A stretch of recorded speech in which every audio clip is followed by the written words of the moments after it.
Assalamualaikum Sobat Beriman. Alhamdulillah bulan puasa yang penuh dengan pahala dan berlimpah keberkahan ini kita dijumpakan Allah Subhanahu wa Ta'ala walaupun hanya sebatas penonton dan YouTuber istiqomah dalam amanah. Namun saya yakin atas izin Allah Subhanahu wa Ta'ala, suatu saat kita akan diperjumpakan Allah dalam suasana pengajian yang penuh berkah. Insya Allah mohon doa dan bimbingan Buya hamba yaitu Buya Dr. Muhammad Nur Ali Al-Kholidi, pimpinan sekaligus penerus Mursyid Thariqah Naqsyabandiyah Al-Kholidiyah Jalaliyah Bandar Tinggi Simalungun Sumatera Utara Mancanegara. Izinkan saya pemegang channel idaman atau lebih tepatnya istiqomah dalam amanah membahas tentang kisah Qarun. Siapakah Qarun tersebut? Apakah Qarun itu laki-laki atau perempuan?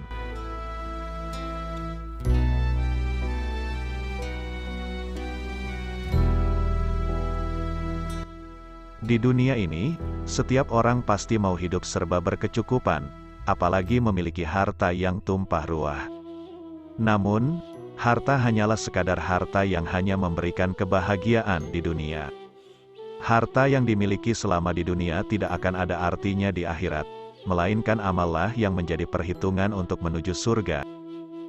Pada zaman Nabi Musa alaihi salam, ada seorang lelaki kaya raya bernama Qarun. Banyak yang mengatakan dia adalah sepupu Nabi Musa alaihi salam. Tak hanya memiliki banyak harta, tapi Qarun juga termasuk orang berilmu. Bahkan, dirinya tercatut sebagai ahli kitab Taurat setelah Nabi Musa alaihi salam dan Harun. Kepandaian Qarun dalam ilmu agama membuat dirinya sering disebut dengan munawir, karena kemerduan suaranya dalam membaca kitab Taurat. Selain itu, Qarun juga lihai dalam berbisnis dan mengetahui trik investasi yang menguntungkan serta jalur perdagangan internasional yang strategis. Walaupun banyak yang mengenalnya sebagai sepupu Nabi Musa alaihi salam, Qarun justru menjadi pendukung Fir'aun. Jauh sebelum memiliki kekayaan, Qarun hanyalah seorang lelaki miskin yang tidak mampu menafkahi anaknya yang banyak. Lalu, suatu ketika Qarun meminta Nabi Musa AS untuk mendoakannya agar Allah memberikan harta benda yang banyak. Qarun yang dikenal sebagai orang yang saleh dan pengikut ajaran Ibrahim dengan baik, tanpa pikir panjang Nabi Musa alaihi salam pun menyetujuinya. Allah Subhanahu wa Ta'ala mengabulkan doa Nabi Musa alaihi salam. Qarun pun hidup dengan bergelimang harta, ribuan gudang yang dimilikinya penuh dengan emas dan perak.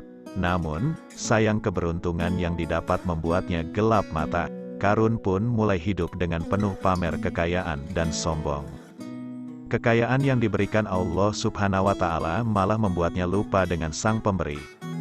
Pernah dikisahkan, Qarun memamerkan harta kekayaannya dengan mengenakan pakaian mewah, didampingi 300 pelayan laki-laki dan 300 pelayan perempuan. Tak cukup itu, Qarun juga dikelilingi oleh 4.000 pengawal dan diiringi 4.000 binatang ternak, ditambah 60 ekor unta yang membawa kunci-kunci gudang di mana harta kekayaannya tersimpan.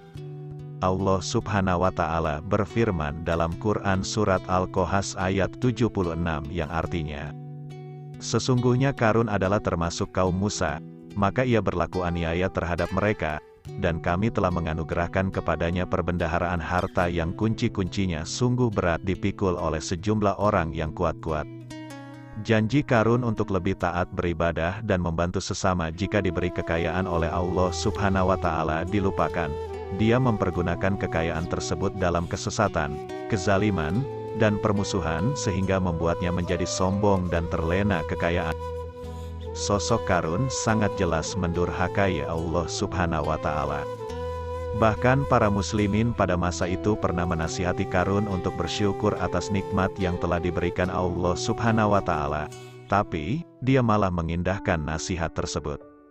Dari sikapnya tersebut, sudah jelas sekali bahwa Qarun tidak membutuhkan nasihat kebenaran, dan batin atau rohaninya tidak terdidik karena telah gelap mata melihat banyaknya harta yang diberikan Allah Subhanahu wa Ta'ala, bahkan merasa tidak takut dengan ancaman Allah dan karun lupa bahwasanya dunia hanya sementara dan akhirat jugalah tempat kembali kita.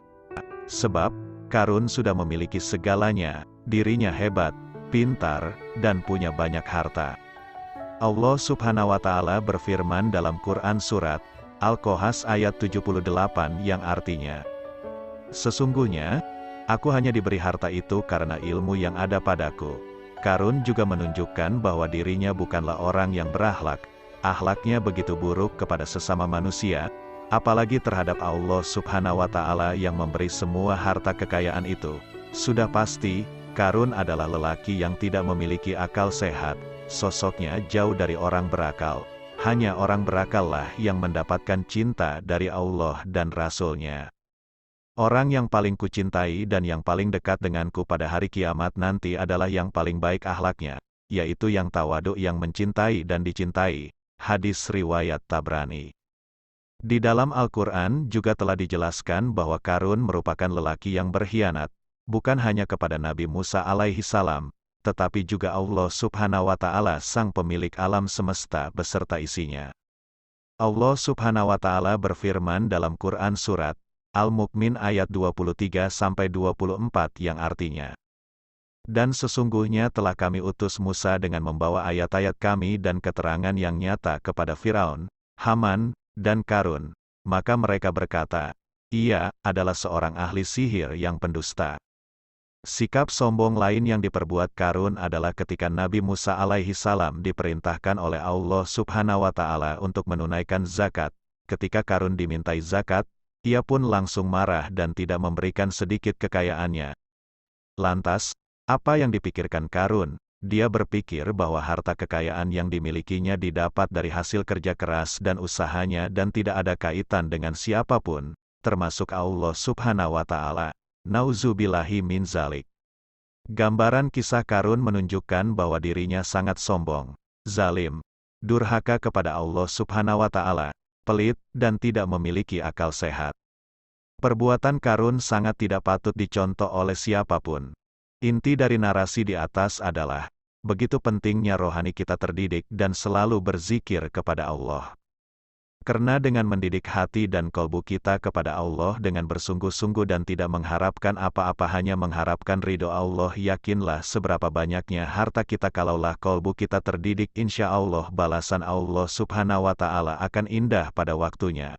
Akhir kalam, kepada Allah hamba minta ampun, kepada kita semua hamba minta maaf, mohon doa dan bimbingan Buya hamba wali yang mursidan. Wabillahi taufik wal hidayah. Assalamualaikum warahmatullahi wabarakatuh.